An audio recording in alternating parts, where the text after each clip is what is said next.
Hello everyone, my name is Chhal Singh Bhati, physics faculty in Resonance Kota. तो आज जो टॉपिक स्टार्ट कर रहे हैं वो है ट्रिग्नोमेट्री, जो कि अपना मैथमेटिकल टूल का एक बहुत ही इंपॉर्टेंट पार्ट है ना। इसके बिना जो है अपन फिजिक्स में बहुत सारी जो प्रॉब्लम्स है उसमें अटक जाएंगे। तो इसका अपन को बेसिक नॉलेज जो है ट्रिग्नोमेट्री का बहुत अच्छे से होना चाहिए। तो इसमें ट्रिग्नोमेट्री जो है आपका एक मैथमेटिक्स का बहुत ही बड़ा एक टॉपिक है, जिसका बेसिक जो है अपन को यहाँ पे पढ़ना है। ट्रिग्नोमेट्री के अंदर क्या क्या पढ़ेंगे, उसके क्या क्या फंक्शंस है, सारी डिटेल में बात करेंगे, कौन कौन से एंगल्स पढ़ेंगे, है ना। तो वन बाय वन इसको स्टार्ट करते हैं। तो ट्रिग्नोमेट्री जो है वो अपन को 6 रेशियोज है, ट्रिग्नोमेट्री रेशियोज, उनके बारे में अपन को पढ़ना है, जो कि मैं अभी बोर्ड पे यहाँ पे आपके सामने लिखने वाला हूँ। तो बेसिकली जो वो 6 फंक्शन है जो ट्रिग्नोमेट्री में पढ़ेंगे, तो पहले उससे पहले हमको पता होना चाहिए कि फंक्शन होता क्या है ना। तो फंक्शन के बारे में छोटा सा अभी आपको 1 मिनट में थोड़ा फंक्शन के बारे में बेसिक थोड़ा नॉलेज देते हैं कि फंक्शन एक्चुअल में क्या है। फंक्शन, तो फंक्शन जो है वो अपन को 2 वेरिएबल्स में एक रिलेशन देता है, ठीक है। मतलब ये एक रिलेशनशिप क्रिएट करेगा 2 वेरिएबल्स के बीच में, जिसमें से एक वेरिएबल डिपेंडेंट होगा और दूसरा जो है अनडिपेंडेंट होगा। मतलब एक तरह से मान सकते हैं फंक्शन एक ऐसी मशीन है जिसमें कुछ अगर कुछ इनपुट डालूंगा तो मुझे कुछ आउटपुट मिलेगा। तो जो आउटपुट होगा वो इनपुट पे डिपेंड करेगा। सिंपल सी बात है। कैसे, अभी बात करते हैं। जैसे मैंने बोला y is a function of x। क्या मतलब है सिंपल सा, कि अगर यहाँ पे कोई fx एक कोई फंक्शन है जिसपे अगर आप x की वैल्यू कुछ पुट करते हो तो y आपको कुछ एक मिलेगा। अब ये फंक्शन जो है वो कुछ भी हो सकता है, जैसे कि अपने पास बहुत सारे फंक्शन हो सकते हैं, जैसे कोई पॉलिनोमियल फंक्शन है, कोई ट्रिग्नोमेट्री फंक्शन है, कोई लॉग फंक्शन है, ठीक है, कोई एक्सपोनेंशियल फंक्शन है। इस तरीके के बहुत सारे फंक्शन आपके हो सकते हैं मैथमेटिक्स के अंदर। तो इसमें अगर मैं x की वैल्यू कुछ पुट करूंगा तो मुझे y कुछ मिलेगा। तो यहाँ पे x जो है, यहाँ पे x जो है वो हो गया मेरा इंडिपेंडेंट वेरिएबल, क्योंकि इसकी वैल्यू किसी पर डिपेंड नहीं कर रही है कि ये अपन कुछ भी रख सकते हैं। x तो कुछ भी रख सकता हूं ना मैं, मेरी मर्जी है। 0 पुट किया, 1 पुट किया, 2 पुट किया, 3 पुट किया, वो मेरी मर्जी है, मैंने कुछ भी पुट कर दिया। पर हाँ, जो आप x के लिए पुट करोगे तो उस हिसाब से y की वैल्यू आएगी। 0 पुट करोगे तो y की वैल्यू अलग आएगी, 1 पुट करोगे तो अलग आएगी, 2 पुट करोगे तो अलग आएगी। वो डिपेंड करता है इस फंक्शन के ऊपर। तो y जो है वो x की वैल्यू पर डिपेंड कर रहा है। x आपने क्या पुट किया उस हिसाब से y की वैल्यू मिलेगी। मतलब यहाँ पे y जो है वो डिपेंडेंट वेरिएबल है, x की वैल्यू पर डिपेंड कर रहा है। तो y हो गया यहां पे डिपेंड वेरिएबल। किस पर डिपेंड कर रहा है? x पर डिपेंड कर रहा है, ठीक है। जैसे एग्जांपल लेते हैं अपन सिंपल सा एक। जैसे मैंने बोला ये जो फंक्शन है fx या फिर y इक्वल बोल सकता हूं, ये मेरा फंक्शन दे रखा है x स्क्वायर। क्या बोल रखा है? x स्क्वायर बोल रखा है, ठीक है। ये फंक्शन जो है वो x स्क्वायर एक पॉलिनोमियल फंक्शन है। x क्यूब भी ले सकते हैं, x 4 भी ले सकते हैं, ठीक है। अब बोला है कि इस फंक्शन की वैल्यू जो निकालनी है आपको x इक्वल टू 0 पे निकालनी है, f इक्वल टू 1 पे निकालनी है और f इक्वल टू 2 पे निकालनी है। क्या क्या होगी आराम से निकाल सकते हैं। f of 0, f of 1, f of 2 का मतलब क्या है?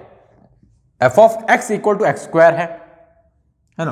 तो बोला कि यहाँ पे x की जगह अगर आप 0 पुट करोगे तो इस फंक्शन की वैल्यू क्या होगी। अगर मैं इस x को 0 पुट कर दूं, x से 0 पुट कर दूं तो फंक्शन की वैल्यू क्या होगी। तो अगर x 0 पुट करते हो तो यहाँ पे 0 का स्क्वायर इक्वल टू 0 ही मिलेगा।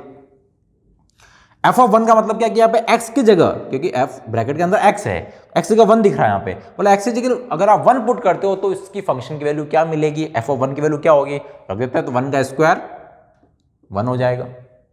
f ऑफ 2 का मतलब क्या है? f ऑफ 2 का मतलब है कि अगर आप इस x की जगह 2 पुट करोगे तो आपको इस फंक्शन की वैल्यू क्या मिलेगी, तो रख देते हैं 2 का स्क्वायर 4 आ गया। बोला f ऑफ 1 क्या मतलब उसका, कि इस x में जो f ऑफ 1 की वैल्यू वो पुट करोगे तो क्या मिलेगी। तो f ऑफ 1 की वैल्यू क्या है, 1 है। जो पुट करनी है मुझे यहां पे तो क्या हो जाएगा, x की जगह पुट है ना, पुट करना है f ऑफ 1 की वैल्यू। तो f ऑफ 1 की वैल्यू जो 1 है वही पुट करनी, तो 1 का स्क्वायर 1 मिल जाएगा। तो इस तरीके से कुछ भी आपको फंक्शन मिल सकता है और पूछ सकता है कि इसमें इसकी वैल्यू क्या क्या होगी वो निकालनी है। तो सिंपल सा फंक्शन का इतना मतलब है कि फंक्शन जो है 2 वेरिएबल्स के बीच में एक रिलेशन क्रिएट करता है, जिसमें एक जो होता है वो आपका इंडिपेंडेंट होता है और दूसरा वाला डिपेंडेंट होता है। उसकी वैल्यू पर डिपेंड करेगा और वो उसकी अलग अलग वैल्यू पे अलग अलग वैल्यूज आपको निकाल के देगा, ठीक है। ये एक सिंपल सा अपना टॉपिक। फिर एक सिंपल सी बात करें अपन एंगल के मेजरमेंट की, एंगल को मेजरमेंट जो है अपन कैसे कैसे करेंगे। ठीक है, चलिए सिंपल सी बात करते हैं एंगल मेजरमेंट की। तो उससे पहले थोड़ी सी एंगल की बात है ना, एंगल हमको पता होना चाहिए। एंगल की बात जो है आपने यूनिट एंड डायमेंशन में भी की थी, प्लेन एंगल की बात की थी, रेडियन में, डिग्री में। ठीक है, थोड़ी सी बेसिक और बात कर लेते हैं उसकी। जो एंगल होता है ना, वो कॉमन यूनिट तो अपन इसको डिग्री में लेते हैं, 30 डिग्री, 40 डिग्री, 50 डिग्री, पर जो ऐसा यूनिट है वो रेडियन है। डिग्री को रेडियन में, रेडियन को डिग्री चेंज करना आपको आना चाहिए। जैसे मैंने बोला आपका है 90 डिग्री, इसकी रेडियन में वैल्यू क्या होगी, रेडियन, डिग्री को रेडियन में चेंज करने के लिए आपको पाई बाय 180 डिग्री से मल्टीप्लाई करना होता है। डिग्री वैल्यू को रेडियन में चेंज करना, पाई बाय 180 डिग्री से मल्टीप्लाई कर दो, 91 जा 90, 92 जा 180, पाई बाय 2 आंसर आ चुका। तो पाई वाला जो टर्म होता है उसको रेडियन बोलते हैं। जैसे पाई होता है, पाई by 2, pi by 4, pi bye 3, pi bye 6, ये सब जो क्या है वो कुछ एंगल्स है जो कि रेडियन में है। ठीक है ना, तो ये चीज। इसी के बाद उल्टा करना, उल्टा भी कर सकते हैं। जैसे मैंने बोला पाई बाय 6 है ना, पाई बाय 6 है, ये आपका 30 डिग्री है। इसको चेंज करना है एंगल में, कौन सा, डिग्री में चेंज करना है। 30 डिग्री आंसर आने वाला, पर कैसे आया चेंज करना, कोई यहां इसका उल्टा कर दो 180 बाय पाई से, है ना। डिग्री को रेडियन में चेंज करना है, पाई बाय 180 से मल्टीप्लाई किया, रेडियन को डिग्री में चेंज करना है, फिर से 180 बाय पाई से उल्टा कर देंगे, उल्टा कर रहे हैं। ठीक है, पाई से पाई कैंसिल हो जाता ताकि, और 6 1 जा 6, 6 3 जा 18, 0 का 0, कितना आ गया 30 डिग्री। तो ये बेसिक सा, ये एंगल निकालना अपन को पहले से थोड़ा बहुत पता है, नहीं पता तो यहां आप समझ लें कैसे कैसे एंगल निकाले जाते हैं। ठीक है, रेडियन को डिग्री में कैसे करते हैं, डिग्री को रेडियन में कैसे करते हैं। अब ये एंगल का जो मेजरमेंट है कब पॉजिटिव होगा, तो अपन सिंपल सा चीज क्या देखना, अपन को देखना है measurement of angle, measurement of positive and negative angle. Positive and negative angle कैसे मेजर करें, तो सिंपल सी बात है। जैसे कोई भी, जैसे ये बोला मैंने, कोई आपका कोई लाइन है एक्स एक्सिस से, ये एक्स मान लिया, ये वाई मान लिया, एक्स एक्सिस से कुछ एंगल बना ली है, ये एंगल बना लिया। अब ये एंगल आप किस तरफ मेजर कर रहे हैं, अगर आप एंटी क्लॉकवाइज डायरेक्शन मेजर कर रहे हैं, एक होगा एंटी क्लॉकवाइज डायरेक्शन और एक होगी क्लॉकवाइज डायरेक्शन। ये होगी एंटी क्लॉकवाइज डायरेक्शन और ये होगी क्लॉकवाइज डायरेक्शन। क्लॉकवाइज मतलब घड़ी की डायरेक्शन में, क्लॉकवाइज, एंटी क्लॉकवाइज मींस घड़ी के अपोजिट इस तरफ। तो एंटी क्लॉकवाइज डायरेक्शन में अगर किसी एंगल को मेजर करते हो तो वो एंगल आता है पॉजिटिव, और क्लॉकवाइज मेजर करते हैं, ऐसे मेजर करोगे तो आएगा नेगेटिव। कैसे, जैसे मान लिया ये आपका 45 डिग्री है, तो इसका आंसर क्या आएगा, ऐसे मेजर किया मैंने यहां से ऐसे, तो क्या आएगा प्लस का पाई बाय 4, 45 को रेडियन में पाई बाय 4 लिखता है, प्लस पाई बाय 4 ऐसे मेजर करूंगा। तो अगर मैंने क्या किया, मेजर किया है कुछ ऐसे, जैसे ये एंगल मान लिया है ना, ये 45 है इधर वाला, एक्स से मेजर करना तो इसको मेजर करना मैं, है ना, ये मेजर किया मैंने किस डायरेक्शन में, क्लॉकवाइज डायरेक्शन में मेजर किया इस एंगल को। कैसे, इस तरफ क्लॉकवाइज, क्लॉकवाइज में नेगेटिव लेते हैं, तो 90 और प्लस 45, 135 हो गया। 135 कैसे करेंगे, तो ये पाई बाय 2 और ये पाई बाय 4, पाई बाय 2 और pi by 4, 3 pi by 4, pi by 2 plus pi by 4, 3 pi by 4। Sine क्या लेंगे, माइनस का। माइनस क्यों लेंगे, क्योंकि इस तरह मेजर किया क्लॉकवाइज डायरेक्शन में, तो क्लॉकवाइज मेजर करेंगे तो नेगेटिव आएगा, एंटी क्लॉकवाइज मेजर करेंगे तो पॉजिटिव लेते हैं अपन एंगल को। ठीक है, एक और एग्जांपल करें सिंपल सा। जैसे कोई एंगल है, ये मेजर किया, ये वाला, ये एक पूरा राउंड फिर हाफ, और तो कितना हो गया ये, तो पूरा राउंड मतलब यहां से स्टार्ट करके यहां तक आने में मतलब बोलता है 360 घूम गए, एक राउंड लगाने में 360, और फिर आधा और घुमा मतलब 180 और घुमा, 360 और 180 यहां तक पहुंच गया। ठीक है, अब कितना हुआ, तो यहां से यहां तक जो हुआ 360 को रेडियन में बोलते हैं 2 पाई, चेंज करके आप देख सकते हो 2 पाई, रेडियन में 2 पाई, डिग्री में 360, तो यहां से यहां तक जो है वो 2 पाई मेरा चल चुका हूं। अब यहां से यहां तक क्या किया मैंने, 180 और चला, 180 मतलब पाई, रेडियन में पाई, डिग्री में 180, तो 2 पाई प्लस पाई 3 पाई में एंगल चल चुका हूं इस रोटेशन। अब कैसे चला हूं, क्लॉकवाइज एंटी क्लॉक वो देखना है। तो चला हूं मैं एंटी क्लॉकवाइज, मतलब कौन सा आएगा, पॉजिटिव, तो क्या आएगा आंसर प्लस 3 पाई एंगल मेजर कर लिया इसने। इस तरीके से अपन एंगल मेजरमेंट के ये जो है पॉजिटिव और नेगेटिव सिंबल को देख सकते हैं, anti clockwise, positive, clockwise, negative. ठीक है, चलिए अब ये एंगल वगैरह कहाँ काम आएंगे, तो ये एंगल जो भी है वो काम आएंगे आपके ट्रिग्नोमेट्रिक जो फंक्शंस है, ट्रिग्नोमेट्रिक जो रेशियोज हैं वो अपन को यहाँ पे लिखने हैं, कुछ ट्रिग्नोमेट्रिक फंक्शंस, ठीक है ना, उनमें ये एंगल्स काम आते हैं। चलो बात करते हैं इनकी।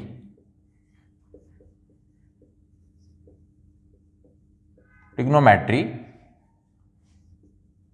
फंक्शंस या फिर इनको रेशियोज भी बोल सकते हैं, ट्रिग्नोमेट्रिक रेशियो बोलते हैं, क्योंकि ये किसी ट्रायंगल की दो साइड्स के रेशियो होते हैं। अभी बात करते हैं कैसे, ठीक है। अब देखिए कौन कौन से कितने, तो मेरे पास 6 रेशियोज है, 1 2 3 4 5 और 6 रेशियोज है। कौन कौन से हैं वो, पहला है साइन, दूसरा है कोसाइन, फिर है टेंजेंट, फिर है आपका कोटेंजेंट, फिर है सिकेंट, फिर है कोसिकेंट। ये तो ये 6 ट्रिग्नोमेट्री फंक्शंस बोलो या ट्रिग्नोमेट्री रेशियो भी इनको बोल सकते हैं, ठीक है।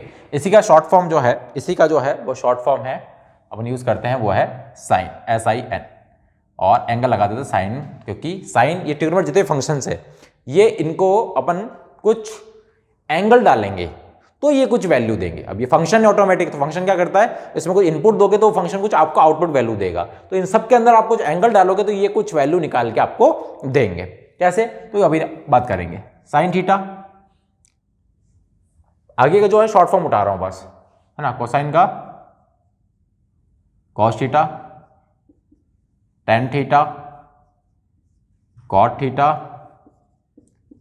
सेक थीटा और cosec theta.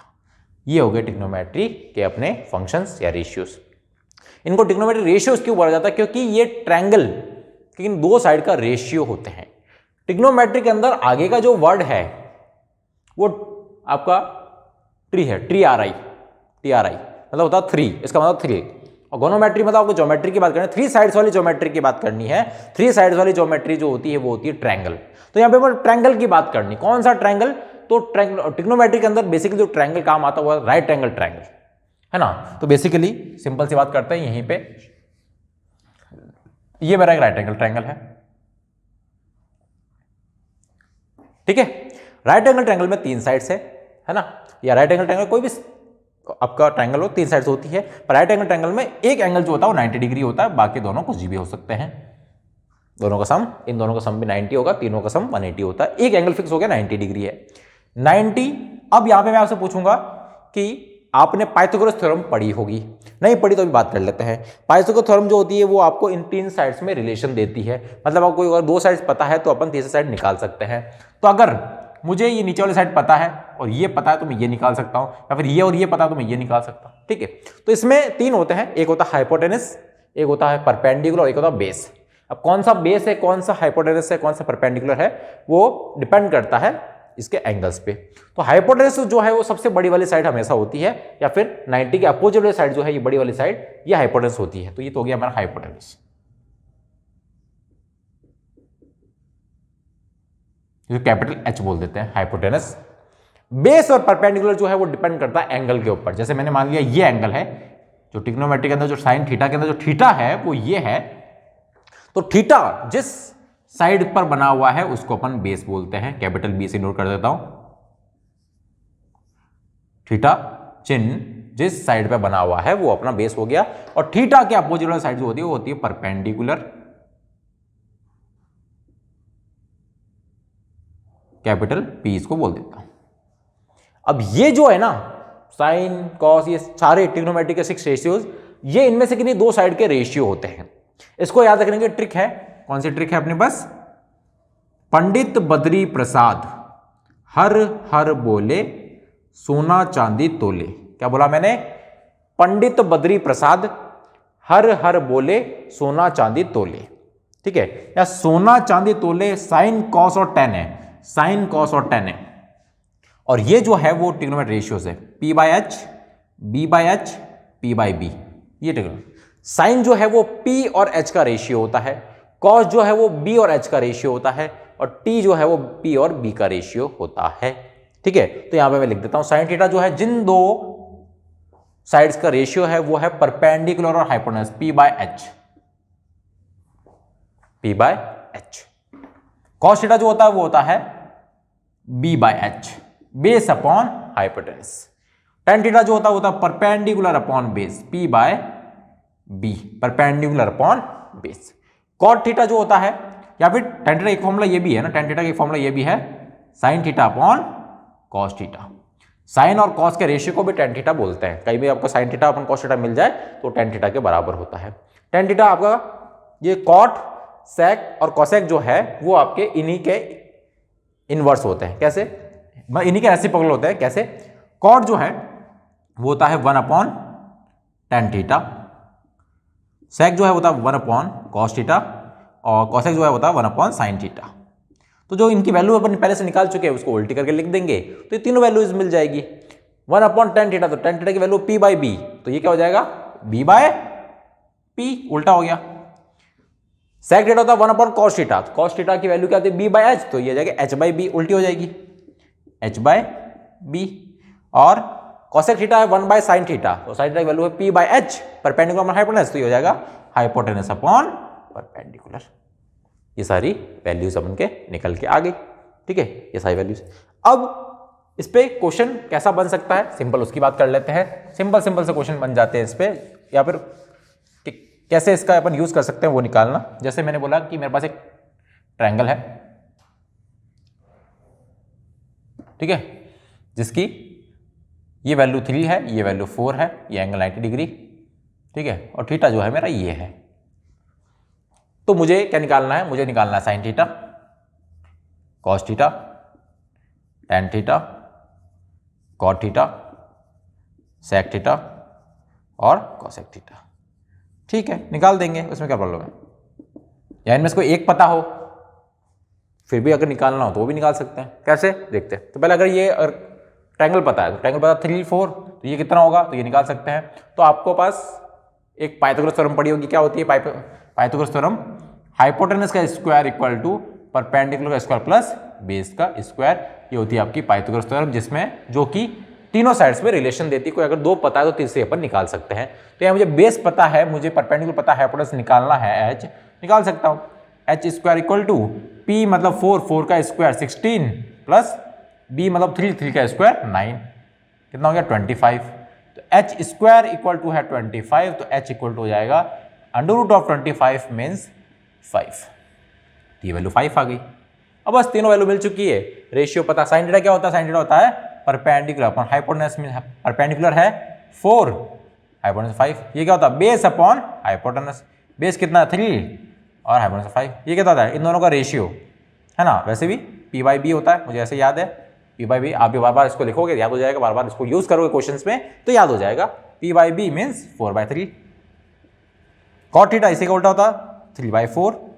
Sec theta cos का उल्टा होता है 5/3। कॉसेक थीटा साइन का उल्टा होता है 4/5 है, तो 5/4 हो जाएगा। सारी वैल्यू अपन ने निकाल ली। ठीक है, और कैसे कर सकते हैं इस पर क्वेश्चन अपन? और क्वेश्चन अपन सिंपल से इस पर ले सकते हैं कि अगर आपको इन तीनों में से कोई एक पता है और आपको कोई 2-3 निकालने बोलते हैं, सारे निकालने को बोलते हैं, तो भी अपन निकाल सकते हैं। कैसे वो देख लेते हैं। जैसे क्वेश्चन में बोल दिया कि आपको पता है साइन थीटा जो है वो दे दिया आपको 2/3, साइन थीटा की वैल्यू दे दी 2/3, और बोला है आपको कॉस थीटा निकालना है और टेन थीटा निकालना है। ठीक है, निकाल लेते हैं, बहुत आसान है। कैसे? सिंपल सा, साइन थीटा दे रखा तो मतलब ये आपको दो साइड्स का रेशियो दे रखा है। साइन थीटा जो होता है वो होता है आपका परपेंडिकुलर अपॉन हाइपोटेनस, और जिसकी वैल्यू आपको 2/3 दे रखी है। मतलब यहाँ पे परपेंडिकुलर जो है वो 2 है और हाइपोटेनस 3 है, तो मैं पहले मुझे बेस निकालना पड़ेगा। क्या देगा यहाँ पे आपको? P की वैल्यू 2, H की वैल्यू अगर 3 है, क्योंकि P बाई H होता है, P की वैल्यू 2 है, ये आपकी H इक्वल टू 3 है, तो मुझे पहले B निकालना पड़ेगा। वो कैसे निकालूं? तो मैं इसकी हेल्प, किसकी हेल्प लूंगा? पाइथागोरस की हेल्प लूंगा। पाइथागोरस क्या बोलता है कि भाई अगर आपको दो साइड्स पता है तो आप तीसरी साइड निकाल सकते हो h² = p² + b² करके। तो मुझे निकालना है b निकालना है, p पता है, h पता है, तो h² करते हैं तो 3 का स्क्वायर 9 = p का स्क्वायर 2 × 4 + b²। तो b² कितना आ गया, b² आ जाएगा 9 - 4 5, तो b कितना आ गया √5, √5 जो है b की वैल्यू आ गई। अब जो निकालना तीनों चीजें मुझे पता है। क्या निकालना मुझे, क्या निकालना था, cos थीटा निकाल लेते हैं। cos थीटा होता है b/h। ओके, b कितना है, b है √5, h कितना है, h है 3, ये वैल्यू आ गई। tan थीटा निकाल लेते हैं। tan थीटा क्या होता है, p/b, p कितना है, परपेंडिकुलर है 2, b कितना है √5, ये सब की जो वैल्यू निकालने का बाकी ये तीनों भी निकाल, cot cos x सब कुछ निकाल सकते हैं इसके हेल्प। बस पता होना चाहिए कि कौन सा ट्रिग्नोमेट्री फंक्शन किन दो साइड्स का रेशियो है। अगर दो पता है तीसरा कैसे निकालते हैं, पाइथागोरस की हेल्प से निकालते हैं, फिर इंडिविजुअली बस आराम से वैल्यू निकाल सकते हैं। बहुत ही आसान क्वेश्चन इस पे बन जाते हैं। ठीक है, तो यहां तक जो है अपने ये ट्रिग्नोमेट्री जो बेसिक फंक्शन के मैंने बात की, इसके बाद जो है अपन और भी बात करेंगे, वो करेंगे अपन नेक्स्ट लेक्चर में। उसमें अपन सिंपली बात करेंगे कि कैसे कैसे इनमें कुछ एंगल्स पे अलग अलग वैल्यूज क्या होगी, वो बात करेंगे। ठीक है, थैंक यू सो मच।